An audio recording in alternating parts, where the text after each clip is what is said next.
सर्वेभ्यः संस्कृताभिमानिभ्यः विद्वद्भ्यः मदीयाः प्रणामाः समर्प्यन्ते। आदौ अयं कार्यक्रमः तुरुवेकेरे नारायणशास्त्रिणां प्रतिष्ठानेन प्रचाल्यते, अतः तेषां स्मरणम् आवश्यकम्, अतः इदं पठ्यते। विद्वद्वृन्दसमर्चिताङ्घ्रियुगलः शास्त्रौघसंरक्षको वेदोच्चारणपूतवक्त्रकमलः स्वातन्त्र्ययोधाग्रणीः श्रीमद्धेनुपुरी निवासरसिको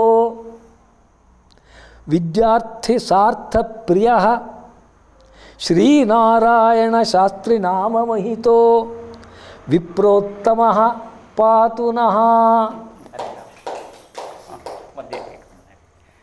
यदा मत्तातपादाः दिवङ्गताः तदा श्रद्धाञ्जलि कविता कुसुमानि महोदयेन समर्पितानि आसन्। तत्र प्रायशः 8 पद्यानि सन्ति इति मन्ये। तेषु अन्तिमं पद्यं यदस्ति तत् अस्माकं कुटुम्बजनैः प्रतिनित्यं प्रातस्मरणश्लोकानन्तरं पठ्यते। तत् श्लोकम् इदानीम् अहं श्रावयितुं अनुमतिं प्रार्थये। विद्याया भवनं गृहं सुवचसां सौजन्यरत्नाकरः हर्म्यं सद्विनयस्य पात्रविशां पात्रं प्रशंसागिरां संस्कृत्याः खनिः आकरश्च सुहृदां श्रीनाथभक्तेर्निधिः अस्माकं हृदयेषु तिष्ठतु सदा नारायणाख्यः सुधीः। महोदयेन रचितेयं कविता।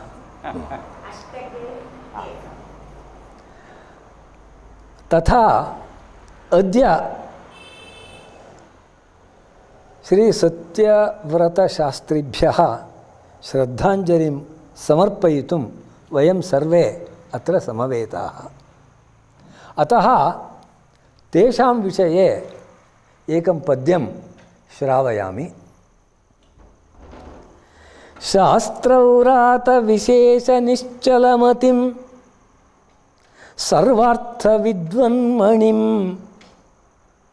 काव्ये भारविबाणमाघसदृशं भाषासु वाचस्पतिं विश्वव्यापि सुकीर्तिधाम निलयं विद्याप्रभावोज्ज्वलं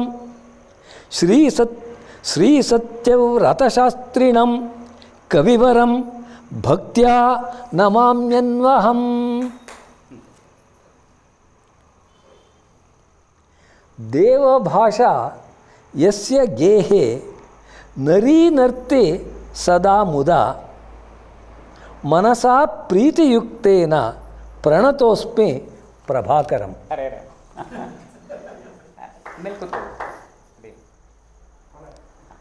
सौदामनीं सद्गृहिणीं प्रभाकरमनोरमाम् अभिनन्दामि सोदर्यां सत्कारैः पूजितातिथिं नमामि भवतः सर्वान् देवभाषाभिमानिनः शृण्वन्तु सत्कथां प्रीत्या श्रीसत्यव्रतशास्त्रिणाम्। एवं मोमुदीमि अद्य तथैव अतितमां शोचामि। मोदस्य इदं कारणं यत् एकस्य महतः विदुषः अभिमानिनः एतावन्तः सन्ति।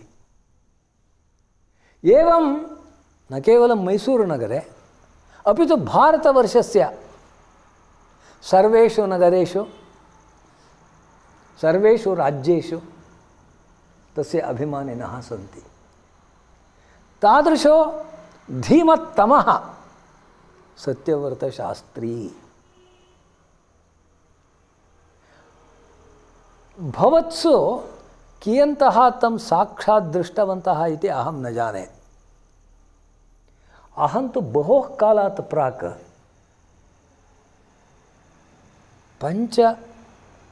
50 वर्षेभ्यः पूर्वं तदानीमेव तम् अहम् अद्राक्षम्। अतीव सुन्दरः पुरुषः। वदामि आङ्ग्लभाषायां हैण्ड्सम् इति कथयन्ति। किं सः चलनचित्रनटः? तादृशं सौन्दर्यं, ब्राह्मेण तेजसा क्षात्रेण ओजसा भ्राजमानः, तादृशः विपश्चित्। ततः सः मैसूरुनगरम् अनेकवारम् आगतः।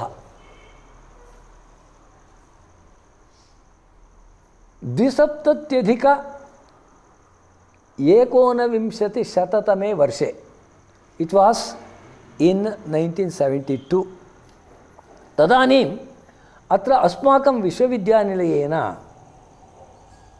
एम् हिरियण्ण, प्रोफेसर् एम् हिरियण्ण मेमोरियल् शतमानोत्सवः सेण्टनरी इति सेण्टनरी सः कार्यक्रमः आयोजितः आसीत्।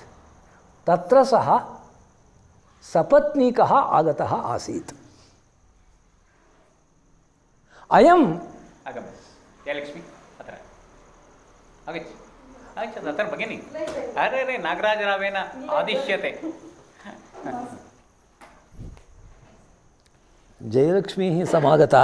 आमां जयलक्ष्मीं सदाचारां सुधर्मा जीवनाडिकां मुख्यातिथिं नमस्यामि ब्राह्मी शुश्रूषणे रताम्।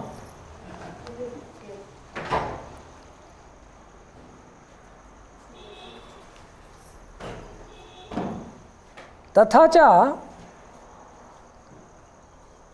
तस्मिन् काले तस्य पत्नी उषा सत्यव्रतशास्त्री इति, सापि विदुषीतरा। संस्कृतभाषायां सापि प्राध्यापिका आसीत्। न केवलं नाममात्रेण प्राध्यापिका, तादृशाः बहवः सन्ति, किन्तु संस्कृतभाषायां कवयितुं, संस्कृतभाषायां प्रगल्भरीत्या वक्तुं तस्याः शक्तिः आसीत्। सा सर्वदा सत्यव्रतशास्त्रिणः आरोग्यस्य विषये दत्तहृदया, सर्वदा तस्य आहारः एतावानेव भवेत्, एतदेव भवेत् इत्यादि नियमान् करोति स्म। तत्सर्वं साक्षात्कृतम् अस्माभिः। तदनन्तरं तु अनेकवारं तस्य दर्शनं मया लब्धम्। इतः 7 वर्षेभ्यः पूर्वम् इति चिन्तयामि, मैसूरुनगरं सः आगतः। केन्द्रीयभाषासंस्थानमिति वर्तते खलु, तत्र किञ्चित् कार्यमासीत्। तस्मिन् सन्दर्भे तं स्वागतयितुं भारतीयविद्याभवने कश्चन कार्यक्रमः आयोजितः। भारतीयविद्याभवने तत्र सरस्वतीपुरे गोपीनाथः इति कश्चन केन्द्रसर्वकारस्य CV गोपीनाथः इति वर्तते, सः तं कार्यक्रमम् आयोजितवान्।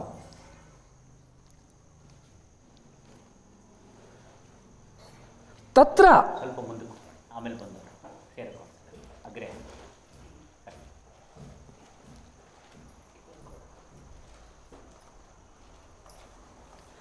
सत्यव्रतशास्त्रिणां स्वागतं संस्कृते कर्तव्यमिति सः कर्तव्यभारः अस्य जनस्य स्कन्धयोः आरोपितः।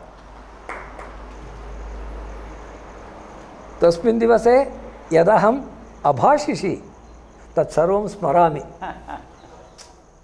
तादृशः महाविद्वान् महाकविः ततश्च ततः पूर्वं 12,200 वर्षे 2012 इति अहं दिल्लीनगरं राष्ट्रपतिसम्मानस्वीकाराय अगमम्। तदानीं तस्मिन् समारम्भे आहूताः ते अभ्यागतरूपेण तत्र उपस्थिताः आसन् श्रीसत्यव्रतशास्त्रिणः। एवम् अनेकेषु सन्दर्भेषु ततः कदाचित् अतीव नैकट्येन तैः सह भाषितुं विचारविमर्शं कर्तुं मया अवकाशः लब्धः। शृङ्गेर्याम् अखिलभारत संस्कृतवाक्प्रतियोगिता आयोजिता आसीत् शृङ्गेर्यां। तदानीं श्रीसत्यव्रतशास्त्रिणः अपि न्यायनिर्णायकत्वेन उपस्थिताः, अहं च तत्र आहूतः। अतः तत्र महान् कालः आसीत्, दिनद्वयस्य दिनत्रयस्य वा, समीपे एव स्थित्वा बहून् विषयान् विचारयितुम् अवकाशः लब्धः। तत्र समस्यापूर्तेः स्पर्धायाम् आवां द्वावपि तत्र निर्णायकौ अभूव। तत्रापि तत्र विद्यार्थिभिः काश्चन कविताः लिखिताः समस्यापूर्तये। परीक्षायाम् इदं सम्यगस्ति, इदं सम्यक् नास्ति, परमः निर्णयः सत्यव्रतशास्त्रिणामेव। किन्तु वयं सर्वे एवं वक्तुं शक्यते खलु, अनेन छन्दसि दोषः कृतः, अनेन व्याकरणदोषः कृतः, एतादृश विद्यार्थिने पारितोषिकं दातुं वयं न सिद्धाः इति वयं सर्वे अवोचामः। तत्र अन्येपि केचन विद्वांसः निर्णायकाः आसन्। एतादृशाः अतीव विशिष्टाः सन्दर्भाः। तस्मिन्नेव काले आगुम्बे इति शृङ्गेर्याः समीपे वर्तते, अतः तत्र सूर्यास्तमयं द्रष्टुं गन्तव्यम् इति वयं सर्वे तत्र गताः। किन्तु प्रभाकरः तस्मिन् दिवसे प्रसन्नः नासीत्।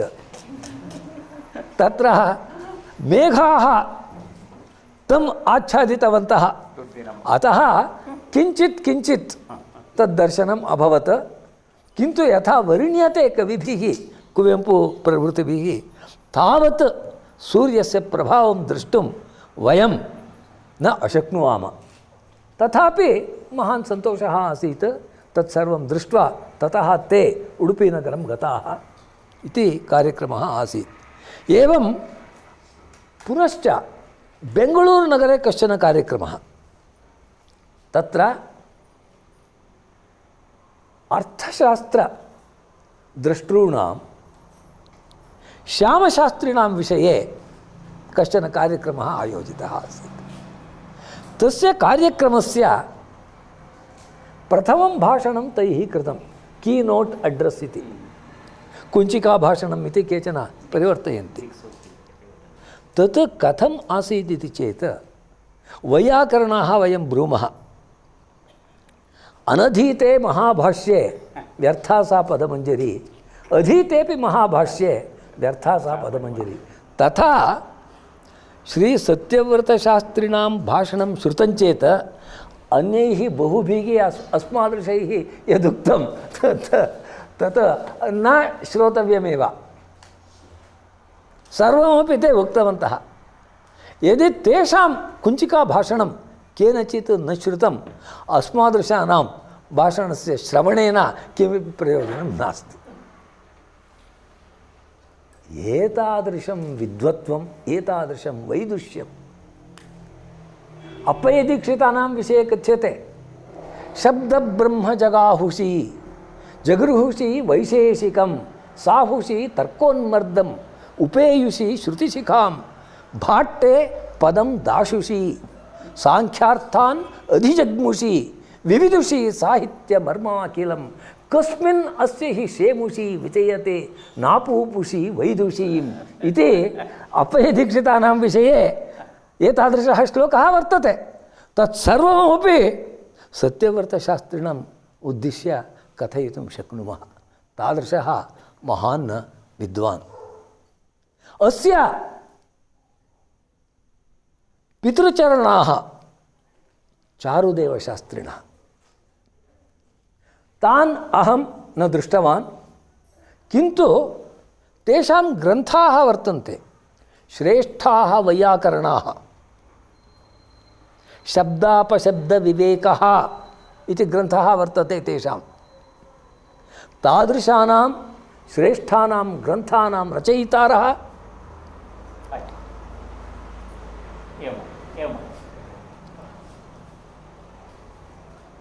श्री चारुदेवशास्त्रिणः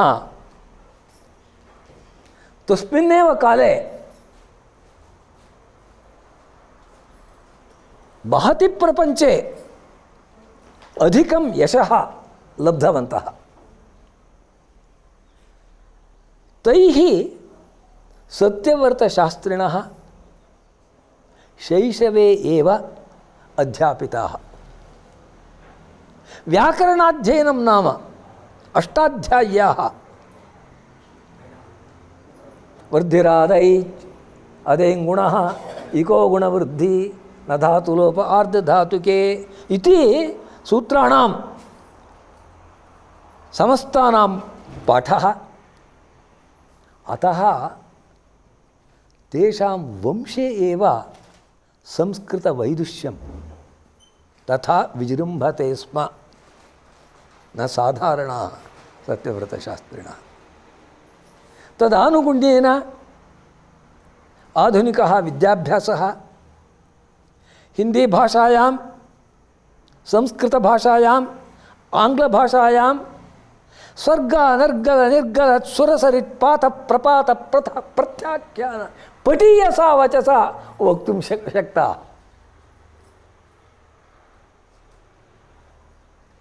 ते सत्यव्रतशास्त्रिणः पंजाब विश्वविद्यानिलये अध्ययनम् अकार्षुः। तत्र अध्ययनं कृत्वा BA ऑनर्स MA इत्यादिषु सर्वप्रथमस्थानं लब्ध्वा सर्वत्रापि विश्रुताः अभवन्। यौवने एव तेषां यौवने एव सर्वत्र प्रसिद्धिः आसीत् सत्यव्रतशास्त्रिणः इति। ततः बेनारस् हिन्दू यूनिवर्सिटी इति कथयन्ति, BHU इति। तत्र PhD पदवीं प्राप्तवन्तः। तदुत्तरमेव दिल्ली विश्वविद्यानिलये, यूनिवर्सिटी ऑफ दिल्ली, तत्र अध्यापकरूपेण प्रविष्टाः। 40 वर्षाणि तस्मिन् विश्वविद्यानिलये नानापदानि तैः अलङ्कृतानि। Head of the department, dean इत्यादि बहूनि पदानि, प्राध्यापकपदानि तैः अलङ्कृतानि।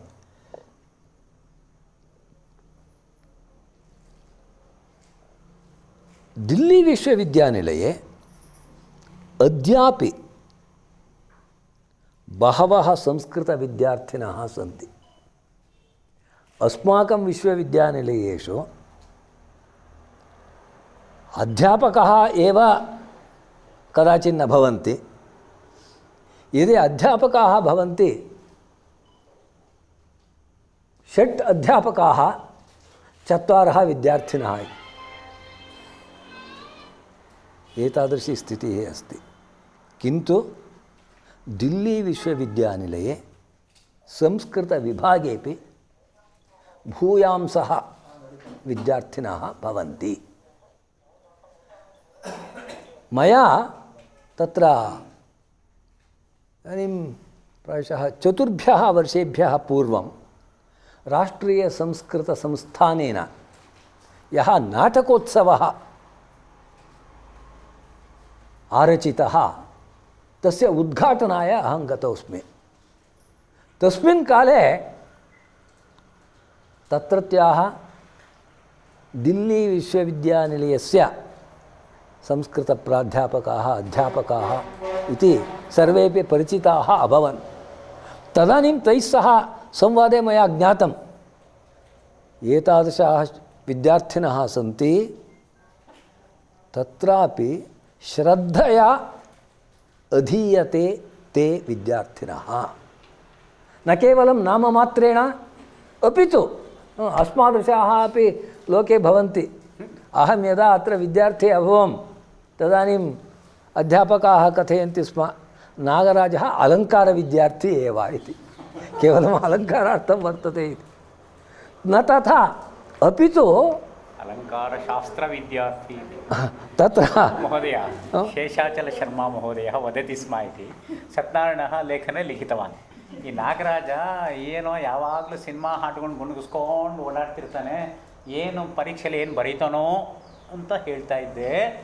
ಆದರೆ ಯಾವುದೇ ಮಾಡ್ತಾ ಇರೋ ಅವನ ತಲೆ ಪೂರ್ತಿ ಸಂಸ್ಕೃತದಲ್ಲಿ ಮುಳುಗಿರುತ್ತೆ, ಅವನೇ ಸರ್ವೋಚ್ಚ ಫಸ್ಟ್ ರ್ಯಾಂಕ್ ಅಂತ ಹೇಳ್ತಿದ್ದು ಅನ್ನೋದೆಲ್ಲ ಸತ್ಯನಾರಾಯಣ ಲೇಖನದಲ್ಲಿ ಅದನ್ನು ನಿಮ್ಮ ಬಗ್ಗೆ ಮೂಡಿಸಿದ್ದಾರೆ. ನಂಗೆ ಭಾರಿ ಸಂತೋಷ, ಹೆಮ್ಮೆ ವಿಷಯ. तत्र अद्यापि तादृशाः विद्यार्थिनः सन्ति। कियतीः अपि समस्याः परिहर्तुं ते विद्यार्थिनः शक्नुवन्ति इति अध्यापकाः वदन्। तादृश दिल्ली विश्वविद्यानिलये संस्कृतप्राध्यापकस्थाने अशोभन्त सत्यव्रतशास्त्रिणः। यदा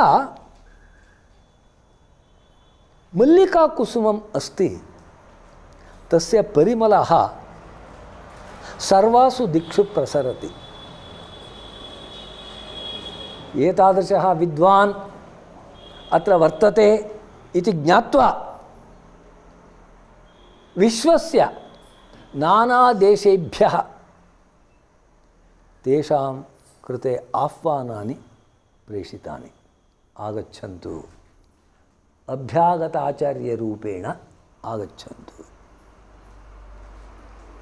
थाईलैंड देशः, तत्र संस्कृतम् अध्यापयितुं सत्यव्रतशास्त्रिणः गताः। बैंकाक इति प्रसिद्धं नगरम् अस्ति। तत्र बहवः, यथा बेङ्गळूरुनगरे तथा बहवः विश्वविद्यालयाः भवन्ति। तत्र एकस्मिन् अभ्यागताचार्यरूपेण सत्यव्रतशास्त्रिणः गत्वा संस्कृतम् अबोधयन्। तेषां सौभाग्यम् एतादृशमासीत् यत् तस्य देशस्य राज्ञः पुत्री, राजपुत्री सत्यव्रतशास्त्रिणां शिष्या अभवत्। तस्याः सत्यव्रतशास्त्रिषु एतावान् आदरः यत् यदा सत्यव्रतशास्त्रिणः ज्ञानपीठप्रशस्तिं स्वीकुर्वन्ति स्म, तस्मिन् समारम्भे उपस्थिता भवितुं थाईलैंड देशात् सा आगता। सा आगत्य तत्र सभायां स्थित्वा करतालिकां दत्वा स्वगुरोः प्रशंसाम् अकरोत्।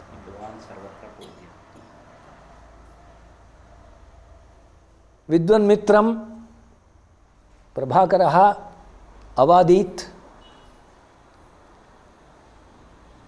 रामकीर्तिमहाकाव्यस्य विषये किञ्चित् भाषितव्यम् इति।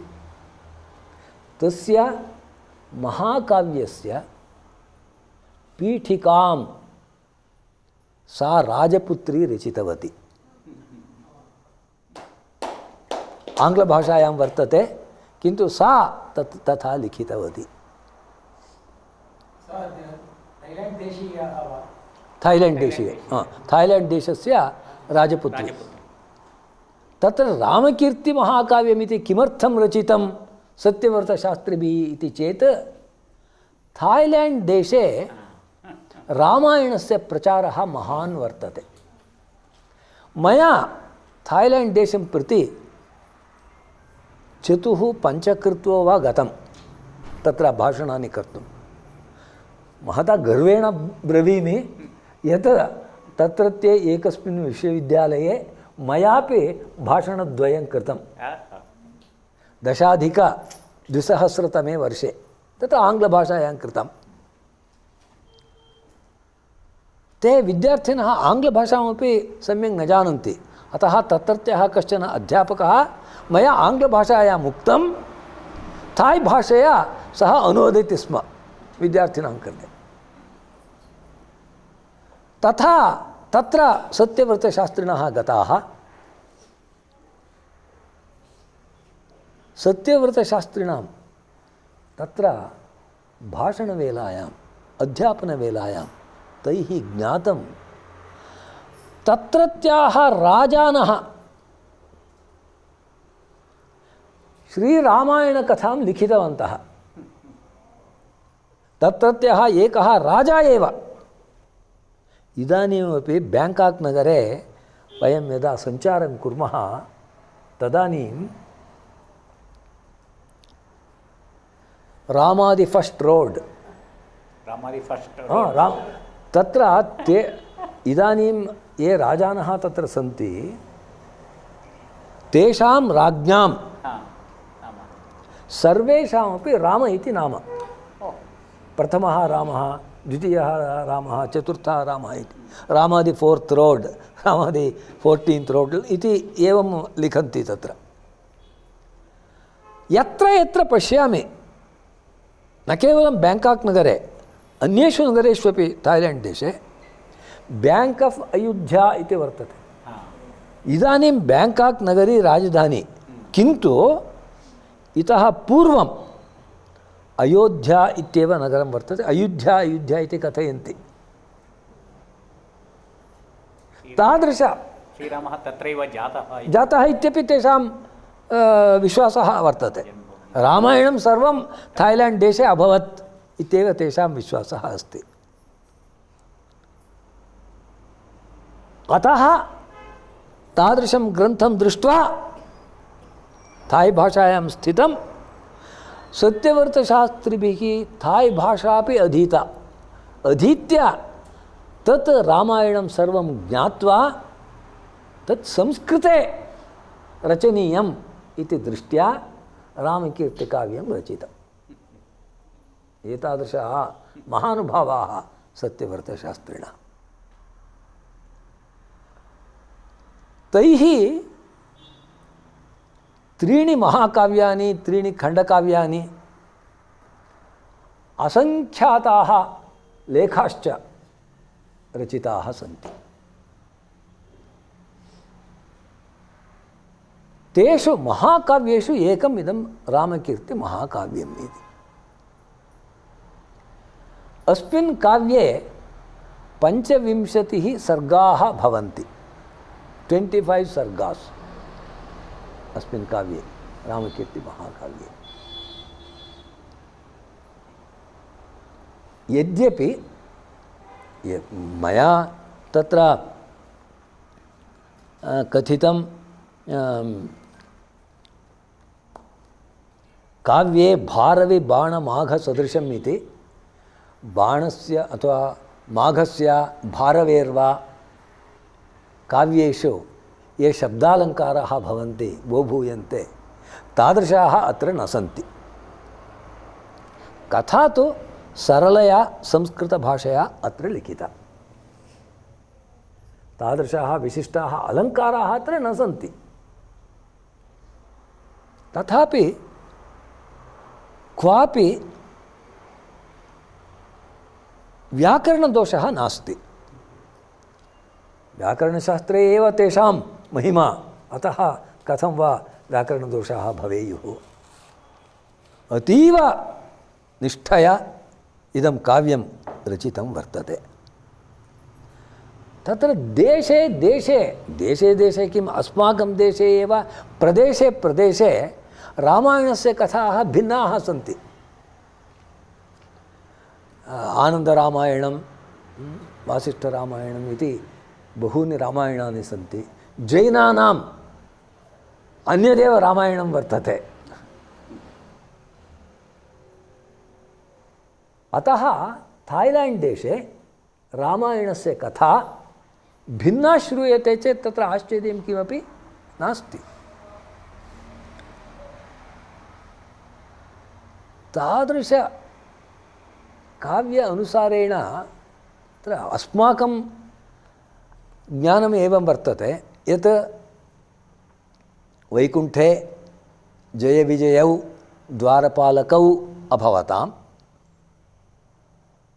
ऋषीणां तत्र प्रवेशस्य निषेधेन तेभ्यः शापः दत्तः, भूलोकं गच्छतम् इति। तौ द्वावपि अत्र अवतीर्णौ। तत्र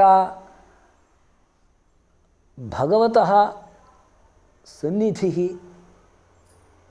आशुत्तमरीत्या प्राप्तव्यः इति दृष्ट्या तैः जन्मत्रयम् अभ्युपगतं। तत्र द्वितीयं जन्म रावणकुम्भकर्णरूपेण इति वयं कथां शृण्मः। किन्तु रामकीर्तिकथायां रामकीर्तिकाव्ये तथा नास्ति। तत्र नन्दकः नाम कश्चन दुष्टः आसीत्। सः वस्तुतः कैलासे शिवस्य किङ्करेषु एकः। कदाचन तेन अपराधः सः वरं ययाचे शिवं। किं रूपं वरम् इति चेत् यं प्रति अहं मम अङ्गुलिं दर्शयामि सः म्रियताम् इति। यं प्रति एवं सूच्यते सः म्रियताम् इति एतादृशं वरं ययाचे। अस्माकं देवताः विशेषतः ब्रह्मा शिवः तेषां चातुर्यं नास्ति।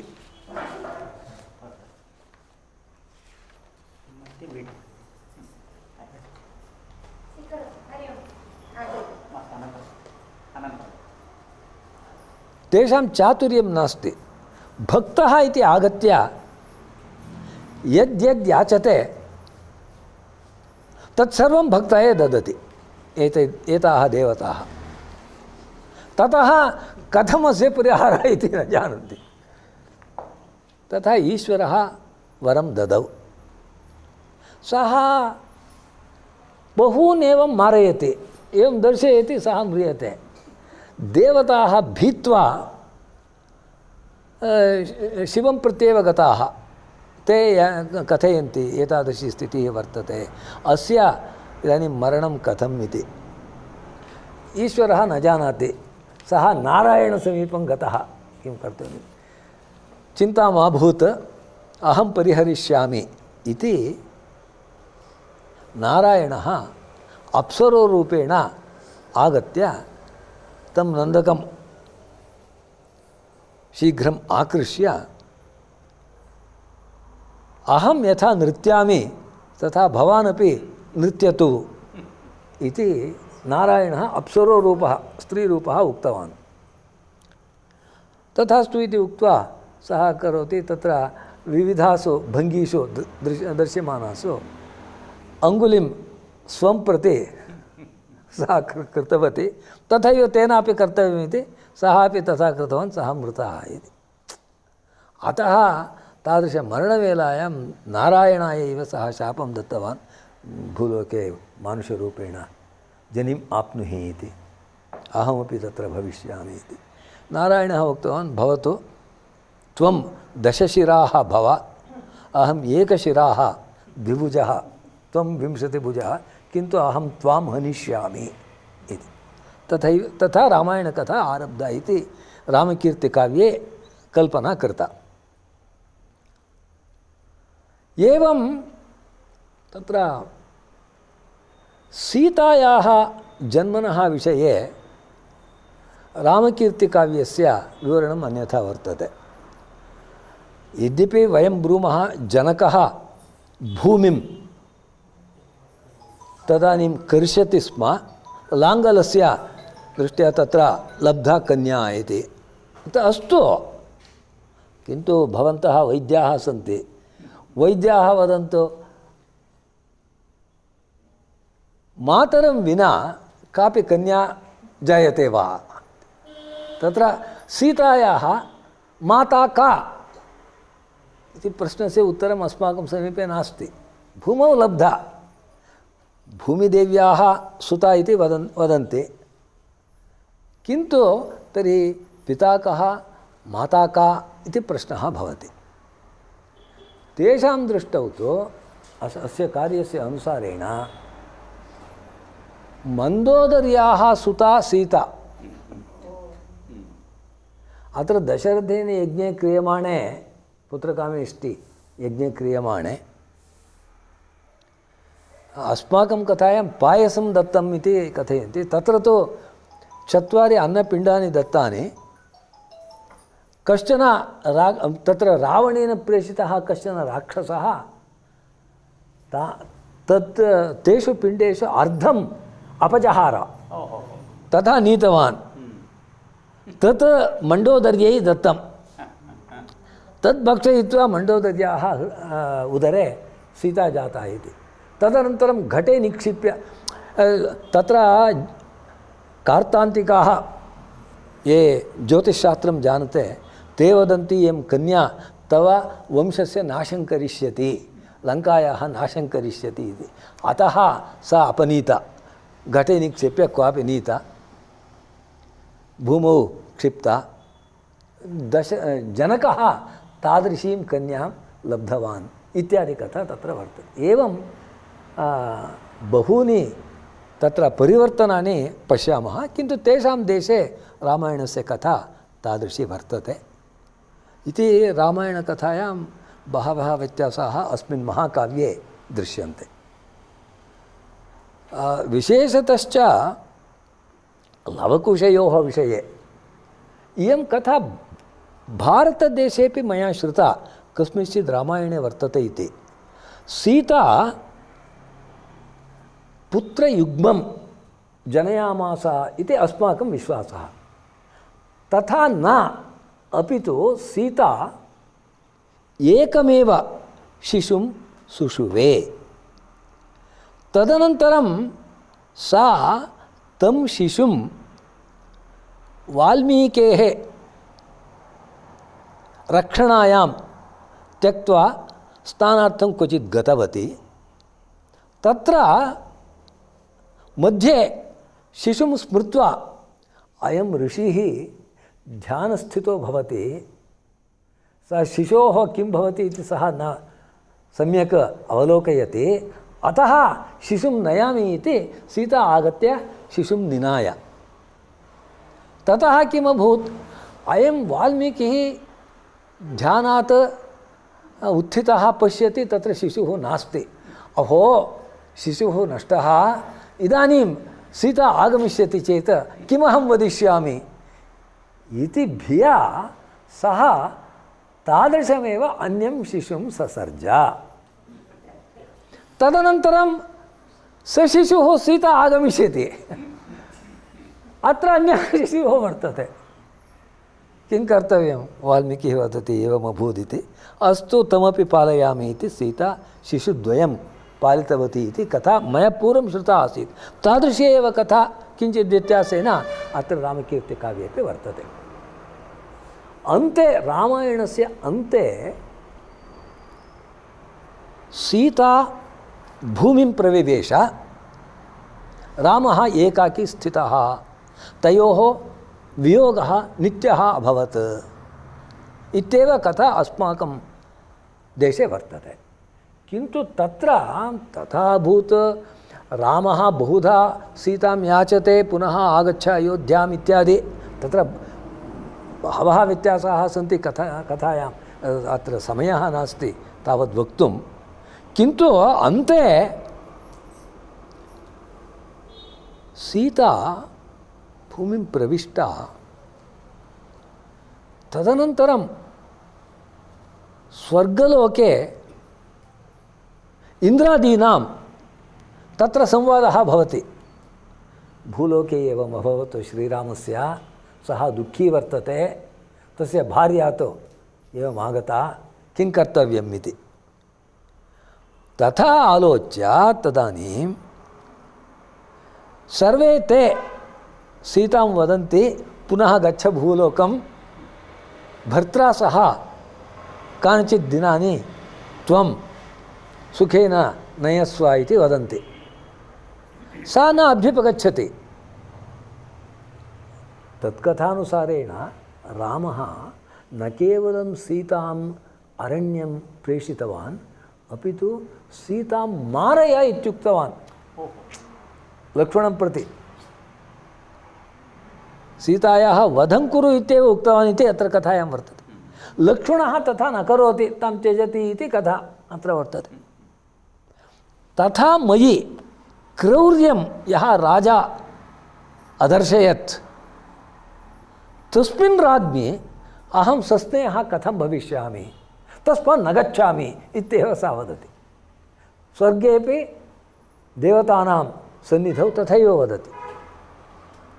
किन्तु तत्र शङ्करः साक्षात् शिवः प्रत्यक्षः भूत्वा त्वया पुनः भूलोकः गन्तव्यः, भर्त्रा साकं स्थातव्यम् इति प्रार्थना शङ्करेण कृता। तदनुसारेण तदानीम् अभ्युपगम्य सीता पुनः भूलोकम् आगतवती।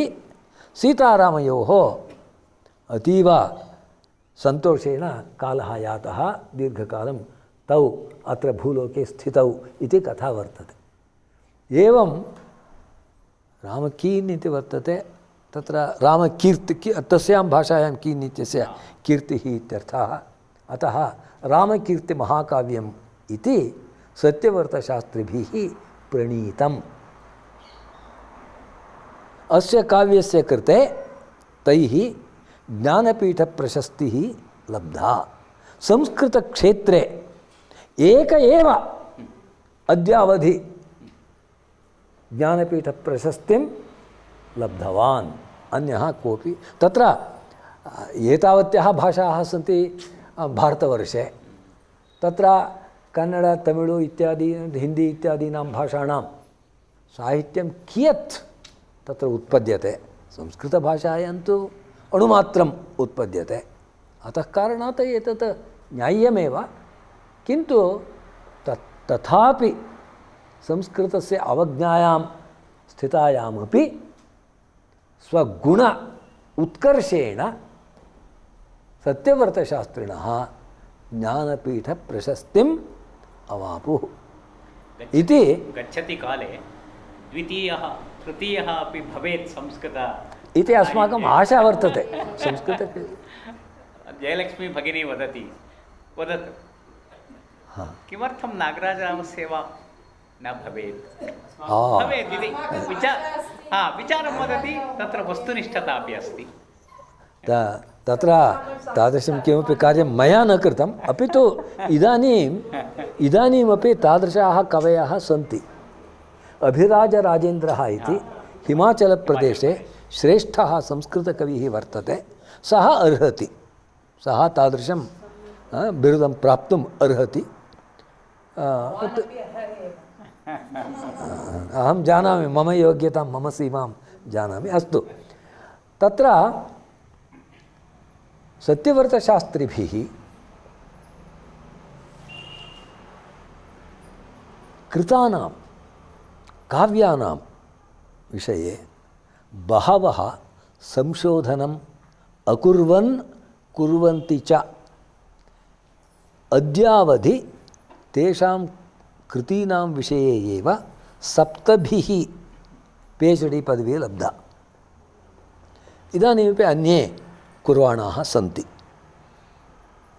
एतावत् साहित्यं तैः सृष्टं वर्तते देववाण्याम्। एतादृशाः विद्वांसः भूलोकं परित्यज्य परलोकं गताः। मरणं प्रकृतिशरीरिणां विकृतिर्जीवितमुच्यते बुधैः क्षणमप्यवतिष्ठते श्वसन् यदि जन्तुर्ननु लाभवानसौ इति कालिदासः वदति। अतः कारणात् तैः 91 वर्षाणि 91 इयर्स् अस्मिन् लोके स्थितम्। अस्माकं सौभाग्यमेव तत्। तावत् दीर्घम् आयुः तैः लब्धम् इति महतः प्रमोदस्य विषयः एव। तेषां सुतः शरच्चन्द्रः इति वर्तते।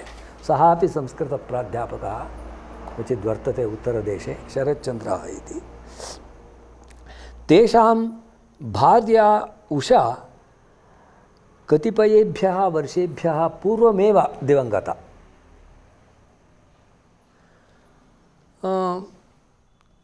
शिष्यवर्गः समस्ते प्रपञ्चे वर्तते। बेल्जियं तैः प्रशस्तयः कियत्यः लब्धाः इति वक्तुमेव न शक्यते। तावत्यः प्रशस्तयः राष्ट्रप्रशस्तयः विदेशप्रशस्तयश्च, न केवलम् अस्माकं देशस्य, बेल्जियं देशस्य सर्वकारः तेभ्यः गौरवं दत्तवान्। विद्वत्वं तादृशं गौरवं लभते। नानाविश्वविद्यानिलयेषु ते अभ्यागताचार्याः आसन्। संस्कृतकमीशन् इति कश्चन आयोगः केन्द्रसर्वकारेण रचितः। तस्य अध्यक्षाः आसन् एते। संस्कृतकमीशन् इत्यस्य अध्यक्षाः आसन्। संस्कृताय बहु कार्यं कृतं तैः।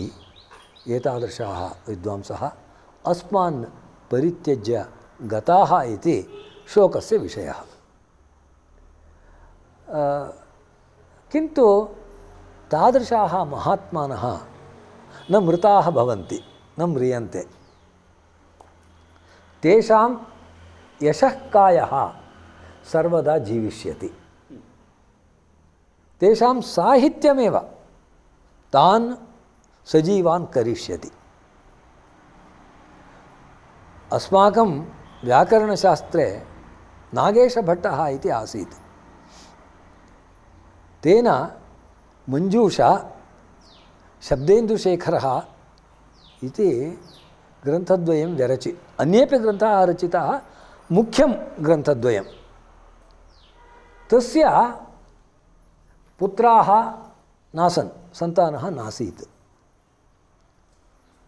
तं पृच्छन्ति भवतः सन्तानः नास्ति इति। सः वदति शब्देन्दुशेखरः पुत्रः मञ्जूषा चैव कन्यका। मया रचिता मञ्जूषा एव मम कन्यका, मम पुत्री। मया रचितः शब्देन्दुशेखरः पुल्लिङ्गे वर्तते, पुत्रः इति एवं वदति। अतः कारणात् तादृशानां महात्मनां कृतयः अस्मिन् लोके सदा भवन्ति। नास्ति तेषां यशःकाये जरामरणजं भयम् इति प्राचीनैः उक्तमेव।